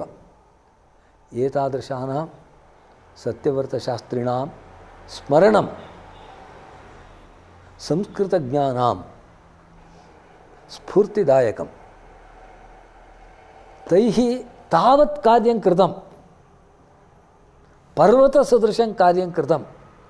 अस्माभिः मुष्टिग्राह्यं कार्यं वा करणीयं खलु? वयं किमपि न कुर्मः, लज्जामहे। तथा कार्यं कर्तव्यम् इति प्रतिज्ञातुं अयम् अवसरः अत्रत्याः संस्कृताभिमानिनः संस्कृतज्ञाः तथा कुर्वन्तु। तादृशं पाण्डित्यम् अस्माभिः अस्मिन् जन्मनि न लब्धम्, अपि तु परस्तात् अन्येषु जन्मसु तादृशं पाण्डित्यं लप्स्यते इति आलोचयामः। आमूलाद्रत्नसानोः मलयवलयितात् आचकूलात् पयोधेः यावन्तः सन्ति काव्यप्रणयनपटवः ते विशङ्कं वदन्तु। मृद्वीका मध्ये निर्यन्मसृण रसझरी माधुरी भाग्यभाजां वाचाम् आचार्यतायाः पदमनुभवितुं कोऽस्ति धन्यो मदन्यः इति प्रष्टुम् अधिकारः तेषाम् आसीत्। तादृशाः विद्वांसः, अतः तेषां स्मरणम् अद्य कर्तुं प्रभाकरेण मित्रवत्सलेन अवकाशः दत्तः इति तस्मै मदीयां कृतज्ञतां समर्पयामि। भवद्भ्यः सर्वेभ्यः प्रणामाः, नमस्कारः। यथा सत्यव्रतशास्त्रिणां श्रद्धाञ्जलिस्मरणम् अस्माभिः क्रियते, तथैव तादृशस्य तद्वदेव स्वर्गीयस्य के.एस्. नारायणाचार्यस्य संस्मरणम् अस्माभिः अद्य करणीयम्। नारायणाचार्यो नाम यः बहुभाषापण्डितः, बहुविषयवाक् तथा च सर्वदा लोकसङ्ग्रहकार्यार्थं सः निरतः आसीत्। तस्य प्रवचनेन प्रेरिताः शतशः सहस्रशः जनाः साहित्यसेवायां श्रद्धालवः भूत्वा तत्पराः सन्ति। ನನಗೆ ನಾರಾಯಣಾಚಾರ್ಯರು ಭೇಟಿಯಾದದ್ದು ಈಗ್ಗೆ 43 ವರ್ಷಗಳ ಹಿಂದೆ ಕಡೂರಿನಲ್ಲಿ. ಆಗ ಅವರಲ್ಲಿ ಪ್ರವಚನಕ್ಕೆ ಬಂದಿದ್ದರು. ಆಗ ನನ್ನ ಅಕ್ಕ ನಾಗಮಣಿ ಎನ್ನುವಂಥವರು ಅಲ್ಲಿ ಸಂಸ್ಕೃತ ಅಧ್ಯಾಪಿಕೆ ಆಗಿದ್ದರು. ಕೇವಲ ಒಂದು 2 ವರ್ಷ ಮಾತ್ರ ಆಯಿತು. ಆ ಸಮಯದಲ್ಲಿ ನಾನು ಹೋಗಿದ್ದೆ, ನಾನಿನ್ನು ಪ್ರಾಯಶಃ PUC ಓದ್ತಿದ್ದೆ ಹೇಗೆ ಅಂತ ಕಾಣುತ್ತೆ. ಆಗ ಅವ್ರ ಪ್ರವಚನ ಕೇಳಿ ನಾನು ಪ್ರಭಾವಿತ ಆಗಿದ್ದೆ. ಆ ಹೇಳಿದಂಥ ಒಂದು ವಿಷಯ ನನಗೆ ಈಗಲೂ ನೆನಪಾಗ್ತಾ ಇದೆ. ಅವ್ರ ಕೃತಿಗಳಲ್ಲೂ ಅದು ಬರೆದಿದ್ದಾರೆ. ಯಾವ ವಿದೇಶಿ ಕುತ್ಸಿತವಾದಂತಹ ಮುಖಗಳು ನಮಗೆ ವೇದಗಳ ಬಗ್ಗೆ ಉಪನಿಷತ್ ಬಗ್ಗೆ ಹೇಳಿದೆಯೋ ಅದನ್ನು ಎಲ್ಲಿವರೆಗೆ ನಾವು ಬಿಡೋದಿಲ್ವೋ, ನಮ್ಮ ದೇಶದ ಋಷಿ ಮುನಿಗಳು ಸಾಕ್ಷಾತ್ಕೃತ ಧರ್ಮರು ಯಾರಿದ್ದಾರೋ ಅವರ ವಿಚಾರವನ್ನು ನೈಜವಾಗಿ ನಮ್ಮ ಜನರ ಮೂಲಕ, ನಮ್ಮ ವಿದ್ವಾಂಸರ ಮೂಲಕ ತಿಳ್ಕೊಳ್ಳೋದಿಲ್ವೋ ಅಲ್ಲಿವರೆಗೂ ಕೂಡ ನಮ್ಮ ಈ ಅಂಧಕಾರ ಅನ್ನುವಂಥದ್ದು ಬ್ರಿಟಿಷರ ಗಮನಾನಂತರವೂ ಕೂಡ ನಿರಂತರ ಇರುತ್ತೆ ಅಂತ ಹೇಳಿದರು. ಆ ಒಂದು ವಾಕ್ಯ ಏನಿದೆಯೋ ಆ ವಾಕ್ಯದ ವ್ಯಾಖ್ಯಾನದಂತೆ ಅವ್ರದ್ದು 100 ಪುಸ್ತಕಗಳು ಬಂದು. ಪ್ರಾಯಶಃ ಮಹಾಕವಿಯ ಅಥವಾ ಮಹರ್ಷಿಯ ಒಂದು ವಾಕ್ಯಕ್ಕೆ ಹೇಗೆ ಎಷ್ಟು ಥರ ಬೇಕಾದ್ರೂ ಬರಿಬೋದೋ ಆ ಪ್ರಕಾರದ ಅವ್ರದ್ದು ವಾಕ್ಯವನ್ನು ನಾನು ಕಡೂರಿನಲ್ಲಿ ಕೇಳಿದ್ದೆ. ಆನಂತರ ಯದಾಹಂ ಕೋಲಾರೆ ಅಧ್ಯಾಪಯಾಮಿ ಸ್ಮ ತದಾ ಮದ್ ಪ್ರಾರ್ಥನೆಯ ತೇ ಕೋಲಾರಂ ಸಮಾಗತಾಃ ಆಗತ್ಯ 7 ದಿನಪರ್ಯಂತಂ ತೇಷಾಂ ಪ್ರವಚನಮಾಸೀತ್. ಪ್ರಭಾತಕಾಲೆ 7 8 ಕಠೋಪನಿಷದಂ ಅಧಿಕೃತ್ಯ ಸಾಯಂಕಾಲೆ ಶ್ರೀಮದ್ಭಾಗವತಂ ಅಧಿಕೃತ್ಯ ಏವಂ ಮಮ ಅನುಭವ ಆಸೀತ್. ತತಃ ಪಶ್ಚಾತ್ ದಾಂಡೇಲಿ ಅಲ್ಲಿ ವಿಶ್ವ ಹಿಂದೂ ಪರಿಷತ್ ವ್ಯವಸ್ಥೆ ಮಾಡಿದಂತಹ ರಾಮಾಯಣ ಮಹಾಭಾರತಗಳ ಬಗ್ಗೆ ಯಾರು ಪ್ರವಚನ ಮಾಡ್ತಾರೋ ಅಂಥವರಿಗೆ ತರಬೇತಿ ಕೊಡುವಂತಹ ಒಂದು 5 ದಿವಸಗಳ ಸವಸತಿ ಕಾರ್ಯಕ್ರಮ ಆಯಿತು. ಅದರಲ್ಲಿ ಅವರೊಂದು ಉಪನ್ಯಾಸ ಮಾಡಬೇಕಾಯಿತು, ನಾನು ಮಾಡಬೇಕಾಗಿತ್ತು. ನಾನು ಹೋದಾಗ ಅವ್ರು ಸಿಕ್ಕಿದ್ರು. ಅವ್ರದ್ದು ಪ್ರವಚನ ಮುಗಿದಿತ್ತು, ನನ್ನ ಮಧ್ಯಾಹ್ನ ಇತ್ತು. ನಾನು 12 ಗಂಟೆಗೆ ಹೋದೆ. ಅವಾಗ ಅವರು ಕರೆದು ಅವರ ಮಡದಿಗೆ ಹೇಳಿ, ಪ್ರಭಾಕರ ನಮ್ಮ ಜೊತೆ ಇವತ್ತು ಪಂಕ್ತಿಗೆ ಬರ್ತಾನೆ ಅಂತ ಹೇಳಿಬಿಟ್ಟು ನನಗೆ ಅವರ ಹೆಂಡತಿಯ ಕೈಯಿಂದ ಪಾಕವನ್ನು ಮಾಡಿಸಿ ಏನು ಅವತ್ತಿನ ದಿನದ್ದಿತ್ತೋ ಅದನ್ನು ನಾನು ಬಡಿಸಿದ್ರು ಅವರು. ಅದನ್ನು ನಾನು ನೆನಪಿಸ್ಕೊಳ್ತೇನೆ. ಆನಂತರ ಮೈಸೂರಿನಲ್ಲಂತೂ ಅನೇಕ ಸರ್ತಿ ಅವರ ಭೇಟಿಯಾಗಿತ್ತು. ನಮ್ಮ ವಿಷ್ಣು ಪುರಾಣದ ಅನುವಾದ ಆದಾಗ ಅದರ ಮುನ್ನುಡಿಗೋಸ್ಕರವಾಗಿ ನಾನು ಅವ್ರ ಬಳಿಲಿ ಹೋಗಿ ಪ್ರಾರ್ಥನೆ ಮಾಡಿದೆ. ಮುಂದುಡಿಯನ್ನು ಬರ್ಕೊಟ್ಟಿದ್ರು. ನಮ್ಮ ಸ್ವಗ್ರಾಮ ಆದಂಥ ತುರುವೇಕೆರೆ ಅಲ್ಲಿನ ಒಂದು ಬೇಟೆರಾಯ ಸ್ವಾಮಿ ದೇವಸ್ಥಾನದ ಜೀರ್ಣೋದ್ಧಾರದ ಕುಂಭಾಭಿಷೇಕ ಆದಾಗ ಅವರಿಂದ 4 ದಿವಸಗಳ ಪ್ರವಚನ ನಡೆದಿತ್ತು. ಅವರು ಎಲ್ಲಿಗೆ ಬರಬೇಕಾದ್ರೂ ಕೂಡ ನಿಮ್ಮ ಊರಿನಲ್ಲಿ ಮನೆಗಳಲ್ಲಿ ತುಳಸಿ ಪೂಜೆ ಇರುವಂತಹ ವ್ಯವಸ್ಥೆ ಇದೆಯಾ ಮೊದಲು ಕೇಳೋರು. ಆಮೇಲೆ ಮನೆಗಳಲ್ಲಿ ಸಾಲಿಗ್ರಾಮದ ಅಭಿಷೇಕ ಇರುವಂಥದ್ದು ಇದೆಯಾ, ಅಂಥದ್ದಿದ್ರೆ ನಾನು ಅಂಥ ಊರಿಗೆ ಬರ್ತೀನಿ ಬಿಟ್ಟರೆ ಆ ಥರದ್ದು ಏನೂ ಇದೇ ಇಲ್ಲಪ್ಪ, ಸುಮ್ಮನೆ ಇರ್ತಾರೆ, ಪ್ರವಚನಕ್ಕೆ ಬಂದುಬಿಡ್ತಾರಪ್ಪ, ಕೇಳ್ತಾರಪ್ಪ, ಮರ್ತು ಬಿಡ್ತಾರೆ ಅಂದರೆ ನಾನು ಬಂದು ಏನಪ್ಪ ಪ್ರಯೋಜನ? ಒಂದು ಸಾಮಾನ್ಯವಾದ ಪ್ರಾಥಮಿಕ ಸಂಸ್ಕಾರ ಅನ್ನುವಂಥದ್ದು ಇರಬೇಕಪ್ಪ ನಮ್ಮ ಮನೆಗಳಲ್ಲಿ, ವಿಶೇಷವಾಗಿ ಬ್ರಾಹ್ಮಣರ ಮನೆಗಳಲ್ಲಿ ಅಂತ ಹೇಳೋರು. ಅದು ನನಗೆ ಇವಾಗಲೂ ಕೂಡ ನೆನಪಿನಲ್ಲಿದೆ ಚೆನ್ನಾಗಿ. ಹಾಗೆ ಧಾರವಾಡದಲ್ಲಿ ಕೂಡ ಅವ್ರನ್ನ ಒಂದು ಸರ್ತಿ ಮನೆಗೆ ಹೋಗಿದ್ದೆ, ಅವ್ರ ಮನೆಗೆ. ಅವ್ರು ಆಗ್ತಾನೆ ವೇದ ಸಂಸ್ಕೃತಿ ಪರಿಚಯ ಮಾಡ್ತಾಯಿದ್ರು. ಕೋಲಾರದಲ್ಲಿ ಸುಮಾರು ಒಂದು 30 ಮಂದಿಗೆ ಅದಕ್ಕೆ ಗ್ರಾಹಕತ್ವವನ್ನು ಹೊಂದಿಸೋದ್ರಲ್ಲಿ ನಾನು ಸಫಲನಾಗಿದ್ದೆ. ಇವೆಲ್ಲವೂ ಕೂಡ ನನ್ನ ಅನುಭವ. ಇನ್ನು ನಿಮ್ಮೆಲ್ಲರ ಅನುಭವ ನಿಮಗೆಲ್ಲ ಗೊತ್ತಿರುವಂಥದ್ದೇ. ವಾರ್ತಾಪತ್ರಿಕೆಗಳಲ್ಲಿ ವರ್ತಮಾನದ ವಿಷಯಗಳನ್ನು ಅತ್ಯಂತ ಸ್ಪಷ್ಟವಾಗಿ, ಯಾವ ಭಯವೂ ಇಲ್ಲದೆ, ಯಾಕೆ ಸರಿಯಾದ ವಿಷಯವನ್ನು ಹೇಳಬೇಕಾದ್ರೆ ಯಾಕೆ ಭಯ? ಕಡೆಗೆ ನನ್ನ ಏನು ಮಾಡ್ತಾರೆ, ಬಂಧಿಸ್ಲಿ ಪರವಾಗಿಲ್ಲ, ಅದು ಆಗಲಿ ಪರವಾಗಿಲ್ಲ ಅನ್ನುವಂತಹ ರೀತಿಯಲ್ಲಿ ವಿಶ್ವಾಮಿತ್ರರು ಯಾವ ಪ್ರಕಾರವಾಗಿ ಅನ್ಯಮಿಂದ್ರಂ ಕರಿಷ್ಯಾಮಿ ಅನ್ಯಂ ಸ್ವರ್ಗಂ ಕರಿಷ್ಯಾಮಿ ಅಂತ ಹೋದರೂ ಆ ಪ್ರಕಾರವಾಗಿ ಬೇಕಾದ್ರೆ ಪರ್ಯಾಯತ್ವನೇ ನಾನು ಸೃಷ್ಟಿಬಲ್ಲೆ, ಅದೆಲ್ಲವನ್ನು ಕೂಡ ನ್ಯಾಯವನ್ನು ಆಧರಿಸ್ಕೊಂಡು ಅಂತ ಅವ್ರು ಹೇಳುವಂಥದ್ದಿತ್ತು. ಆ ಪ್ರಕಾರವಂತಹ ವಿಶೇಷವಾದಂತಹ ಅನುಗ್ರಹ ಅವರಿಗೆ ಜನ್ಮ ಜನ್ಮಾಂತರಗಳ ಸಂಸ್ಕಾರಗಳಿಂದ ಲಬ್ಧವಾಗಿತ್ತು. ಅಷ್ಟೇ ಅಲ್ಲದೆ ಆ ಸಂಸ್ಕಾರ ಚೆನ್ನಾಗಿ ಪಳಗೋ ದೃಷ್ಟಿಯಿಂದ ಅವ್ರದ್ದು ಕೃಷಿ ವ್ಯವಸಾಯ ನಡೀತಾ ಇತ್ತು, ನಿರಂತರವಾದ ಕೃಷಿ ವ್ಯವಸಾಯ. ಪ್ರಾಯಶಃ ಅಧ್ಯಾಪಕರಾದಂತಹ ನಮ್ಮೆಲ್ಲರಿಗೂ ಕೂಡ ಅವರ ಆ ಸಾಹಿತ್ಯದ ಕೃಷಿ, ಆ ಬರವಣಿಗೆಯ ಕೃಷಿ, ಆ ಪ್ರವಚನದ ಕೃಷಿ ಯಾವಾಗಲೂ ಕೂಡ ಮಾರ್ಗದರ್ಶಿಯಾಗಿರುತ್ತೆ. ಹಾಗಾಗಿ ಅದನ್ನು ನಾವು ಯಾವಾಗಲೂ ಕೂಡ ನೆನಪಿಸ್ಕೊಳ್ಬೇಕು. ಅವರ ಏನು ಸ್ವರ್ಗಮನದಿಂದಾಗಿ ಒಂದು ಶೂನ್ಯ ಅಂತ ನಿರ್ಮಾಣ ಆಗಿರ್ಬೋದು ಅಂತ ನಂಗೆ ಅನಿಸುತ್ತೆ. ಅಂತಹ ಶೂನ್ಯವನ್ನು ತುಂಬಲಿಕ್ಕೋಸ್ಕರ ಪ್ರಾಯಶಃ ಒಬ್ಬರಿಂದ ಸಾಧ್ಯವಿಲ್ಲ, ತುಂಬ ಜನ ಅದಕ್ಕೆ ಮುಂದಾದರೆ ಪ್ರಾಯಶಃ ಆ ಶೂನ್ಯವನ್ನು ತುಂಬೋದು. ಅಂತಹ ಸಂಕಲ್ಪವನ್ನು ನಾವೆಲ್ಲರೂ ಕೂಡ ತಗೊಳ್ಳೋಣ. ನೀವೆಲ್ಲರೂ ಕೂಡ ಆ ಥರದ ಕೆಲಸವನ್ನು ಮಾಡ್ತಾ ಇದ್ದೀರಾ. ಈಗಾಗಲೇ ನಾಗರಾವ್ ಹೇಳಿದಂಗೆ ಆ ಒಂದು ಪ್ರೇರಣೆ ಅನ್ನೋದು ನಮ್ಮಲ್ಲಿ ತುಂಬಿ ಇನ್ನಷ್ಟು ವಿಸ್ತಾರವಾಗಿ ಆ ಕೆಲಸವನ್ನು ಮಾಡುವಂಥದ್ದು ನಮ್ಮೆಲ್ಲರಲ್ಲೂ ಕೂಡ ಆಗಲಿ ಅನ್ನುವಂಥ ಆಶಯವನ್ನು ಹೇಳ್ತಾ ನಾವೆಲ್ಲರೂ ಕೂಡ ಒಂದು ಒಂದು ವಿಷಯ ಹೇಳ್ಬಿಡ್ತೀನಿ.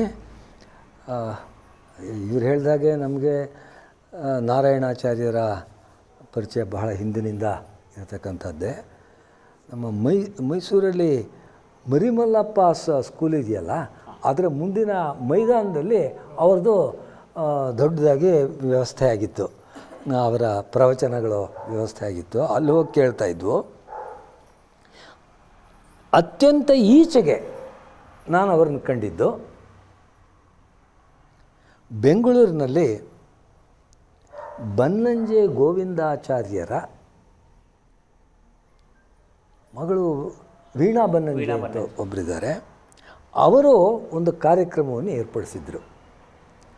ಆ ಕಾರ್ಯಕ್ರಮಕ್ಕೆ ಅಲ್ಲಿ ಮಾತನಾಡೋದಕ್ಕೆ, ಬನ್ನಂಜೆ ಗೋವಿಂದಾಚಾರ್ಯರ ಬಗ್ಗೆ, ಅವರ ಕೃತಿಗಳ ಬಗ್ಗೆ ಮಾತನಾಡೋದಕ್ಕೆ ನನ್ನನ್ನು ಕರೆದಿದ್ದರು, ನಾರಾಯಣಾಚಾರ್ಯರನ್ನು ಕರೆದಿದ್ದರು. ಆ ಸಭೆಯಲ್ಲಿ ಅದು ಕೊನೆಯದು ನಾನು ಅವರನ್ನು ನೋಡಿದ್ದು. ಅದೇ ಇತ್ತೀಚೆಗೆ ನಾನು ನೋಡಿದ್ದು. ಅದಕ್ಕೆ ಮೊದಲು ಎಷ್ಟೋ ಸಲ ನೋಡಿದ್ದು, ಎಷ್ಟೋ ಕಾರ್ಯಕ್ರಮಗಳಲ್ಲಿ ಒಟ್ಟಿಗೆ ಭಾಗವಹಿಸಿದ್ದು, ಆ ವಿಚಾರಗಳು ಬೇರೆ. ಅವರು ಇನ್ನೊಂದು ವಿಶೇಷವಾದ ಸಮಾಚಾರ ಏನು ಅಂದರೆ, ಹೀಗೆ 3 ವರ್ಷದ ಹಿಂದೆ ಬೆಂಗಳೂರಿನಲ್ಲಿ ಶಾರದಾ ಅಲ್ಲ, ವಾಗ್ದೇವಿ ವಿಲಾಸ ವಿದ್ಯಾಸಂಸ್ಥೆಗಳು ಅಂತಿದೆ ಬೆಂಗಳೂರಿನಲ್ಲಿ. ವಾಗ್ದೇವಿ, ಇಲ್ಲಿ ಶಾರದಾ ವಿಲಾಸ ವಿದ್ಯಾಸಂಸ್ಥೆಗಳಿದೆಯಲ್ಲ, ಹಾಗೆ ವಾಗ್ದೇವಿ ವಿಲಾಸ ವಿದ್ಯಾಸಂಸ್ಥೆಗಳು ಅಂತ. ಅಲ್ಲಿ ಅವರು ಪ್ರತಿ ವರ್ಷವೂ ಕೂಡ ಒಬ್ಬ ದೊಡ್ಡ ವಿದ್ವಾಂಸರಿಗೆ ಸನ್ಮಾನ ಮಾಡ್ತಾರೆ. ಅದು ಎಷ್ಟು ದೊಡ್ಡ ವಿದ್ಯಾಸಂಸ್ಥೆ ಅಂದರೆ ನನಗೆ ಬಹಳ ಸಂತೋಷ. ಏನು ಅಂದರೆ, ನನಗೆ ಸಂಸ್ಕೃತವನ್ನು ಪ್ರಾರಂಭದಲ್ಲಿ ಕಲಿಸಿದವರು ಮತ್ತು ಸಂಸ್ಕೃತ ಕಲಿಯೋದಕ್ಕೆ ಮೈಸೂರಿಗೆ ನನ್ನ ಕಳಿಸಿದವರು ಎನ್ ವಿ ಅನಂತರಾಮಯ್ಯನವರು. ಅವರು ಗುಡಿಬಂಡೆ ಒಳಗೆ ಸಂಸ್ಕೃತ ಮೇಷ್ಟ್ರಾಗಿದ್ದರು. ಅದಕ್ಕೋಸ್ಕರ ಬಂದೆ. ಇಲ್ಲವರು ನನಗೆ ಸಂಸ್ಕೃತವನ್ನು ಕಲಿಬೇಕು ಎಂಬುವಂಥ ಉತ್ಕಂಠಿತವಾದ ಆಶೆ ಏನಿರಲಿಲ್ಲ, ಆ ರೀತಿ ಏನಿರಲಿಲ್ಲ. ಅಕಸ್ಮಾತ್ ಅವರು ಕಳಿಸಿದ್ರಿಂದ ಬಂದಿದ್ದಷ್ಟೇ. ಅವರು ಹೇಳ್ತಾಯಿದ್ರು, ಅನಂತರಾಮಯ್ಯನವರು, ನನ್ನ ಸರ್ವೀಸಲ್ಲಿ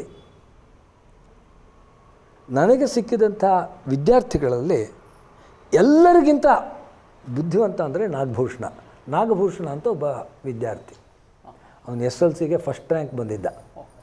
ಬೆಂಗಳೂರಿನಲ್ಲಿ ಅವರು ವಿದ್ಯಾಮಂದಿರ ಅಂತಿದೆಯಲ್ಲ, ಆ ವಿದ್ಯಾಮಂದಿರದಲ್ಲಿ ಸಂಸ್ಕೃತ ಅಧ್ಯಾಪಕರಾಗಿದ್ದಾಗ ಅವ್ರ ಶಿಷ್ಯ.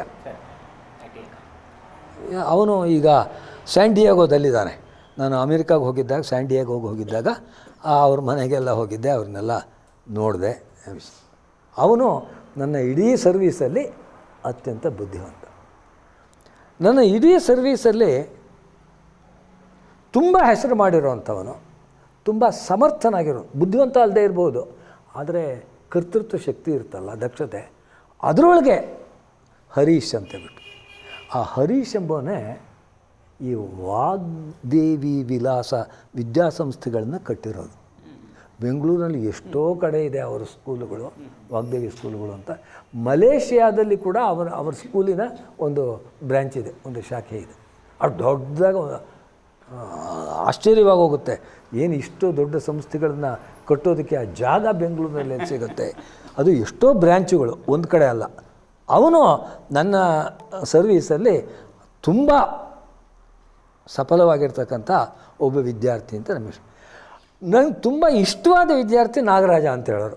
ಯಾಕೆಂದರೆ ಸಂಸ್ಕೃತ ಓದೋಕ್ಕೆ ಬಂದಲ್ಲ, ಬೇರೆ ಯಾವ್ಯಾವುದೋ ಕ್ಷೇತ್ರಕ್ಕೆ ಹೋಗಿ ಭಾಳ ದೊಡ್ಡವರಾಗಿದ್ದಾರೆ ಅವ್ರ ಶಿಷ್ಯರು, ಆದರೆ ಸಂಸ್ಕೃತವನ್ನೇ ಓದಿದ್ನಲ್ಲ ಅಂತ ಬಿಟ್ಟು ನನ್ನ ತುಂಬ ಇಷ್ಟವಾದವನು ನಾಗರಾಜ. ಈ 3 ಜನ ವಿದ್ಯಾರ್ಥಿಗಳು ಅಂತ ಹೇಳ್ತಾಯಿದ್ರು. ಆ ಇದರಲ್ಲಿ ಈಗ 3 ವರ್ಷದ ಹಿಂದೆ ಅಂತ ಕಾಣುತ್ತೆ, ಬನ್ನಂಜೆ ಗೋವಿಂದಾಚಾರ್ಯರು ಹೋಗೋದಕ್ಕೆ ಸುಮಾರು 1 ವರ್ಷ ಮೊದಲು ಅಲ್ಲಿ ಆ ವಾಗ್ದೇವಿ ವಿದ್ಯಾಸಂಸ್ಥೆಗಳಲ್ಲಿ ಆ ವರ್ಷ ಬನ್ನಂಜೆ ಗೋವಿಂದಾಚಾರ್ಯರಿಗೆ ಸನ್ಮಾನ. ಆ ಬನ್ನಂಜೆ ಗೋವಿಂದಾಚಾರ್ಯರಿಗೆ ಅವರಿಗೆ ಅಭಿನಂದನಾ ಭಾಷಣವನ್ನು ಮಾಡೋದಕ್ಕೆ ನಾರಾಯಣಾಚಾರ್ಯರನ್ನು ಕರೆದಿದ್ದರು. ನಾರಾಯಣಾಚಾರ್ಯರಿಗೆ ಅದಕ್ಕೆ ಹೋಗೋಕ್ಕಾಗಲಿಲ್ಲ. ಅವ್ರಿಗೆ ವಯಸ್ಸಾಗ್ಬಿಟ್ಟಿತ್ತಲ್ಲ, ಶರೀರದಲ್ಲಿ ಬೇಕಾದಷ್ಟು ಆರೋಗ್ಯ ತೊಂದರೆಗಳಿತ್ತು. ಅವರು ಆ ಸಂಸ್ಥೆ ಇದಕ್ಕೆ ಆ ಫಂಕ್ಷನ್ಗೆ ಸಮಾರಂಭಕ್ಕೆ ಹೋಗೋಕ್ಕಾಗಲಿಲ್ಲ. ಆಗ ಅವರು ನಾಗರಾಜರವ್ರನ್ನ ಕರೆದ್ರು, ನನ್ನನ್ನು ಕರೆದ್ರು. ಆಗ ಹೋಗಿ ಇವ್ರ ಬದಲಿಗೆ ನಾನು ಬನ್ನಂಜೆ ಗೋವಿಂದಾಚಾರ್ಯರ ಅವ್ರ ಎದುರುಗಡೆನೆ ಆಚಾರ್ಯರಲ್ಲಿ ಕೂಡಿಸ್ಕೊಂಡು ಅವರಲ್ಲಿ ಬಂದಿದ್ರು. ಅವ್ರಿಗೆ 2 ಸಹಾಯ ಬೇಕಾಗಿತ್ತು. ಸ್ಟೇಜ್ ಮೇಲೆ ಬರೋದಕ್ಕೂ ಬನ್ನಂಜೆ ಗೋವಿಂದಾಚಾರ್ಯರಿಗೆ 2 ಸಹಾಯ ಬೇಕಾಗಿತ್ತು. ಆದರೆ ಬಂದಿದ್ದರು ಅವರು, ಅವರಲ್ಲಿ ಕೂತಿದ್ದರು. ಅಲ್ಲಿ ನನಗೇನು ಹೇಳಿದ್ರು ಅಂದರೆ, ಆ ಸಂಸ್ಥೆಯವರು ಎಷ್ಟೋ ಜನ ಬಂದಿದ್ದಂಥವ್ರಿಗೆ ಕನ್ನಡ ಬರೋಲ್ಲ, ನೀವು ಇಂಗ್ಲೀಷ್ನಲ್ಲೂ ಹೇಳಬೇಕು ಅಂತಂದರು. ಬನ್ನಂಜೆ ಗೋವಿಂದಾಚಾರ್ಯ ಹೇಳಿದ್ರು, ನಾನು ನಮ್ಮ ದೇಶದಲ್ಲಿ ಅಂದರೆ ಇಂಡಿಯಾ ದೇಶದಲ್ಲಿ ಯಾವತ್ತೂ ಇಂಗ್ಲೀಷ್ನಲ್ಲಿ ಭಾಷಣ ಮಾಡೋಲ್ಲ. ವಿದೇಶಕ್ಕೆ ಹೋದಾಗ ಮಾಡ್ತೀನಿ, ಆ ವಿಷಯ ಬೇರೆ. ಆದರೆ ಇಲ್ಲಿ ನಮ್ಮ ಭಾಷೆಗಳನ್ನ, ಆದರೆ ನಾಗರಾಜರ ನೀವು ಮಾತಾಡಿ ಪರವಾಗಿಲ್ಲ ಅಂತ ಅಂದರು. ಆಮೇಲೆ ನಾನು ಕನ್ನಡದಲ್ಲಿ, ಇಂಗ್ಲೀಷ್ನಲ್ಲಿ, ಸಂಸ್ಕೃತದಲ್ಲಿ ನನಗೆ ಗೊತ್ತಾಗಿದ್ದೆಲ್ಲ, ಏನೋ ಆಚಾರ್ಯರ ವಿಷಯದಲ್ಲಿ ಮಾತಾಡಬೇಕು ಅಂದರೆ ಎಷ್ಟು ಸಂತೋಷವಾಗುತ್ತೆ ಅಂತ ಬಾಣನ ಕಾದಂಬರಿಯನ್ನು ಅನುವಾದ ಮಾಡೋದರಲ್ಲಿ ಅವರು ತೋರಿಸಿರ್ತಕ್ಕಂಥ ವಿಶೇಷವಾದ. ಇವತ್ತು ಒಂದು ಲೇಖನ ಬರ್ಕೊಂಬಂದಿದ್ದೀನಿ ಸುಧರ್ಮಕ್ಕೆ ಕೊಡೋದಕ್ಕೆ. ಅದು ರಾಮ ಸಂದೇಶ ಅಂತಂಬುತ್ತ ಕಾವ್ಯ. ಆ ರಾಮ ಸಂದೇಶ ಎಂಬುವಂಥ ಕಾವ್ಯವನ್ನು ಉಡುಪಿಯಲ್ಲಿದ್ದಂಥ ಒಬ್ಬರು ಸ್ವಾಮಿಗಳು, ಅಲ್ಲಿನ ಒಂದು ಮಠದ ಸ್ವಾಮಿಗಳವರು, ರಾಜರಾಜೇಶ್ವರ ಯತಿ ವಿರಚಿತ ರಾಮ ಸಂದೇಶ ಅಂತ, ಮೇಘ ಸಂದೇಶ ಇದೆಯಲ್ಲ ಅದೇ ರೀತಿಯಾಗಿ ರಾಮ ಸಂದೇಶ ಆ ಒಂದು ಕಾವ್ಯವನ್ನು ಅವರು ರಚನೆ ಮಾಡಿದ್ದಾರೆ. ಪ್ರಾಯಶಃ ಇವರು ವೇದಾಂತ ದೇಶಿಕರು ಹಂಸ ಸಂದೇಶ ಬರೆದಿದ್ದಾರಲ್ಲ, ಅದರಲ್ಲೂ ಕೂಡ ರಾಮ ಸೀತೆ ಕಳಿಸುವಂಥ ಸಂದೇಶ ಹಂಸ ಸಂದೇಶದಲ್ಲಿ ಇರೋದು. ಅದಕ್ಕಿಂತ ಸ್ವಲ್ಪ ಕಾಲ ಮೊದಲಿನವರು ಅಂತ ಕಾಣುತ್ತೆ ಅವರಿದ್ದು. ಆ ಒಂದು ರಾಮ ಸಂದೇಶ ಕಾವ್ಯವನ್ನು, that is the latest work prepared by Bannanje Govindacharya. ಅವರು ಅದನ್ನು ಎಡಿಟ್ ಮಾಡಿ ಅದಕ್ಕೆ ಕನ್ನಡದಲ್ಲಿ ಪದ್ಯ ರೂಪದಲ್ಲೇ ಅನುವಾದವನ್ನು ಮಾಡಿ ಅವರು it is is last work, ಅವರು ಕೊನೆಯದು. ಆ ಪುಸ್ತಕದ ಬಗ್ಗೆ ಒಂದು ಲೇಖನ ಬರ್ಕೊಂಡು ಬಂದಿದ್ದೀನಿ ಕೊಡೋದಕ್ಕೆ. ಆ ರೀತಿಯಾದ ಆ ಬನ್ನಂಜೆ ಗೋವಿಂದಾಚಾರ್ಯರಿಗೆ ಅಲ್ಲಿ ನಾನು ಭಾಷಣ ಮಾಡೋದಕ್ಕಾಯಿತು. ಅದಾದಮೇಲೆ ಬನ್ನಂಜೆಯವರು ಹೋಗ್ಬಿಟ್ರು. ಅದನ್ನು ನಾವು ಸಂಸ್ಕೃತ ಕ್ಷೇತ್ರದಲ್ಲಿ ಎಂತೆಂಥವ್ರನ್ನ ಕಳ್ಕೊಳ್ತಾ ಇದ್ದೀವಿ. ನಮ್ಮ ಸಂಪತ್ತು ಹೋಗ್ಬಿಟ್ಟ, ಬೆನ್ನೆಲುಬೆ ನಮಗೆ ಹೋದಾಗಾಗಿದೆ.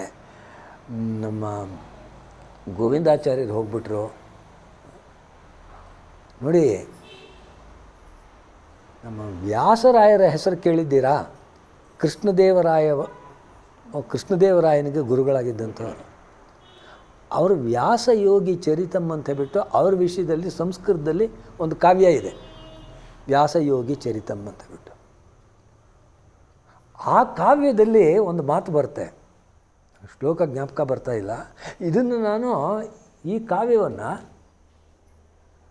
ಟೊರೆಂಟೋದಲ್ಲಿ ಪಾಠ ಮಾಡಿದೆ.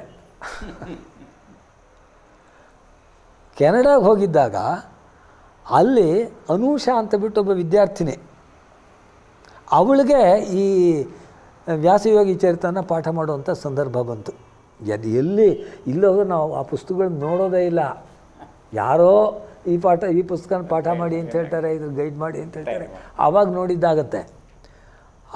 ಇದು ಮಾಡಿ ಅದರೊಳಗೆ ಒಂದು ಮಾತು ಬರುತ್ತೆ, ಕೃಷ್ಣದೇವರಾಯ ದೊಡ್ಡ ಆಸ್ಥಾನದಲ್ಲಿ ಕೊಡುವಂಥ ಚಿನ್ನದ ಕಂಕಣ ಇರಬಹುದು, ಆ ಕಂಕಣಕ್ಕಿಂತಲೂ ವ್ಯಾಸರಾಯರ ಸಭೆಯಲ್ಲಿ ನಾವು ಕುಳಿತಿದ್ದಾಗ ನಾವೇನೋ ಒಂದು ವಿಷಯ ಹೇಳಿದಾಗ ಅಂತ ಅವರು ಒಂದು ಸಲ ತಲೆ ಆಂದೋಲನ ಮಾಡ್ತಾರಲ್ಲ, ಅದು ಆ ಕೃಷ್ಣದೇವರಾಯ ಕೊಡುವಂಥ ಕಂಕಣಕ್ಕಿಂತ ದೊಡ್ಡದು.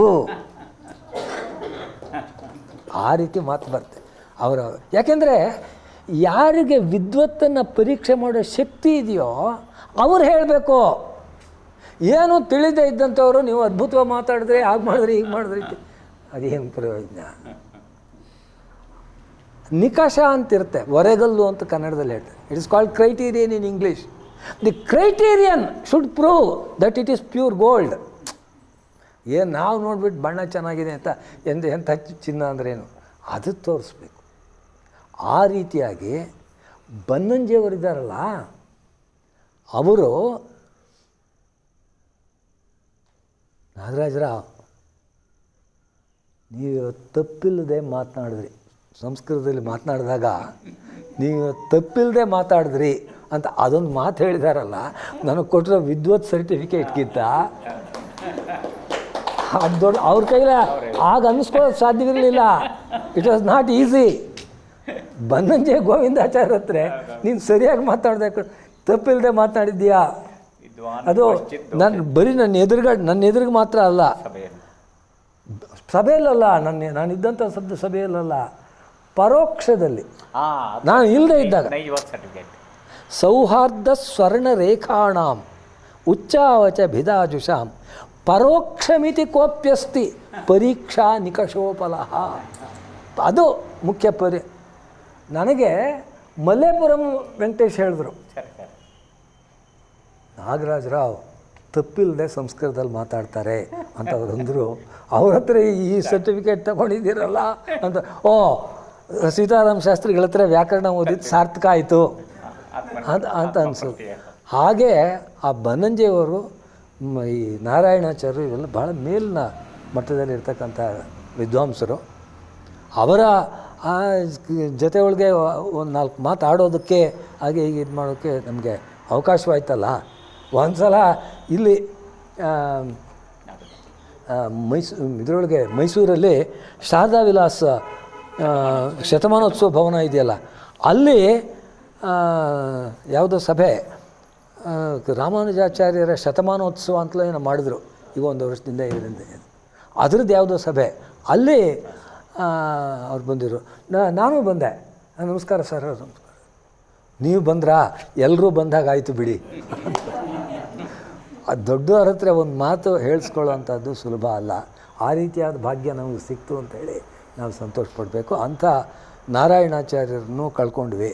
ನಿಜ ಹೇಳಬೇಕು ಅಂತಂದರೆ ಅದಕ್ಕೋಸ್ಕರ ಬೇರೆ ಒಂದು ದೊಡ್ಡ ಸಭೆನೇ ಆಗಬೇಕು.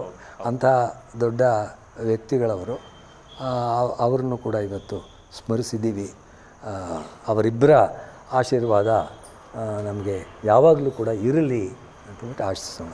ನಾವೆಲ್ಲರೂ ಈಗ ನಿಂತ್ಕೊಂಡು ಬನ್ನಿ ಇದ್ದಾನೆ ಸರ್ ನೀವು ಕುರ್ಜಿ ಮೇಲೆ ಕೂತ್ಕೋಬೇಕಾಗಿತ್ತು. ಹಾಂ ಬನ್ನಿ ಸರ್. ಎಲ್ಲರಿಗೂ ನಮಸ್ಕಾರ. ಥಾಯ್ಲೆಂಡ್ ದೇಶದಲ್ಲಿ ರಾಮನ ಹೆಸರು ಅಯೋಧ್ಯೆ ಹೆಸರು ಅಂತೆಲ್ಲ ಬಂದಿದೆ ಅಂತ ಎಚ್ ವಿ ನಾಗರಾಜ್ ಅವರು ಹೇಳಿದ್ರು. ಇಂಡೋನೇಷಿಯನ್ ಏರ್ಲೈನ್ಸ್ಗೆ ಗರುಡ ಏರ್ಲೈನ್ಸ್. ಹೌದು. ನಮ್ಮ ದೇಶದಲ್ಲಿ ನಮ್ಮ ರಾಜಧಾನಿಯಲ್ಲಿ ಔರಂಗಜೇಬ್ ಅಂತ ಹೇಳಿ ಪೂಜನೀಯವಾಗಿಟ್ಟಿದ್ದಾರೆ. 2 ಹೆಸರನ್ನು ಬಿಟ್ಟಿದ್ದಾರೆ, ಮೊಹಮ್ಮದ್ ಬಿನ್ ಗೋರಿ, ಮೊಹಮ್ಮದ್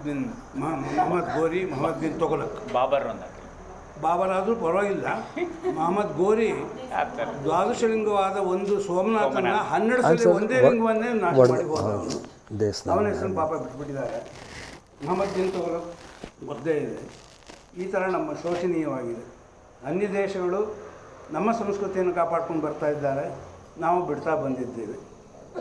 ಈ ದಿನ ಎಚ್ ವಿ ನಾಗರಾಜರಾವು ದಿವಂಗತ ಸತ್ಯವತ ಶಾಸ್ತ್ರಿಗಳ ಬಗ್ಗೆ ನಮಗೆಲ್ಲ ಅವರ ಜೀವನ ಮತ್ತು ಅವರ ಕೃತಿಗಳು, ಅವರ ಸಾಧನೆ ಏನು ಎಂದು ತಿಳಿಪಡಿಸಿದ್ದಾರೆ.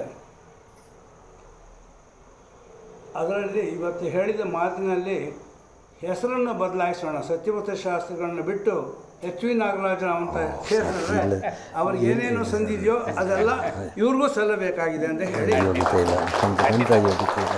ಇದು ಪದ್ಮಶ್ರೀ ಆಗಲಿ ಜ್ಞಾನಪೀಠ ಪ್ರಶಸ್ತಿ ಆಗಲಿ ಈಚೀಚೆಗೆ ಪೊಲಿಟಿಕಲ್ ಇನ್ಫ್ಲೂಯೆನ್ಸಿಂದಲೋ ಹಣದ ಪ್ರಭಾವದಿಂದಲೂ ಕೊಂಡ್ಕೊಳ್ಳೋಂಥ ಶೋಚನೀಯವಾದ ಬಂದಿದೆ. ಆ ಅವಾರ್ಡ್ಗಳನ್ನು ಕೊಡೋದ್ರಿಂದ ಅವರಿಗೆ ಆನರೇ ಹೊರತು ತೊಗೊಂಡವನಿಗೆ ಆನರ್ ಅಲ್ಲ, ಅದು ಅವರಿಗೆ ಪೀಠಕ್ಕೆ ಅಲಂಕಾರಕ್ಕೆ ಕೊಡಬೇಕಾಗಿದೆ. ಇದೆಲ್ಲ ನಾವು ಪ್ರಾರ್ಥಿಸೋಣ. ಸತ್ಯವತ ಶಾಸ್ತ್ರಿಗಳು ಜೀವಂತವಾಗೇ ಇದ್ದಾರೆ ಅಂತ ಹೇಳಿದ್ರು. ಒಂದು ಮಾತು ಬಂತು ಇವ್ರು ಹೇಳಿದ್ರಲ್ಲಿ, ಇವರಲ್ಲೇ ಇದ್ದಾರೆ ನನಗೆ ದೊಡ್ಡ ಮಾತು. ದೇವರು ಅವ್ರಿಗೆ ಐಶ್ವರ್ಯ, ಆರೋಗ್ಯ, ಶಾಂತಿ ಕೊಡಲಿ ಅಂತ ಹೇಳಿ ಪ್ರಾರ್ಥನೆ ಮಾಡ್ತೀವಿ. ಸತ್ಯ ಆಶಿಷ ಸಂತು. 2 ನಿಮಿಷ ನಾವೆಲ್ಲ ನಿಂತ್ಕೊಂಡು ಮೌನ ಅನ್ಸೋಣ, ಆ ನಂತರ ಅಂತ್ಯಾಕ್ಷರಿ.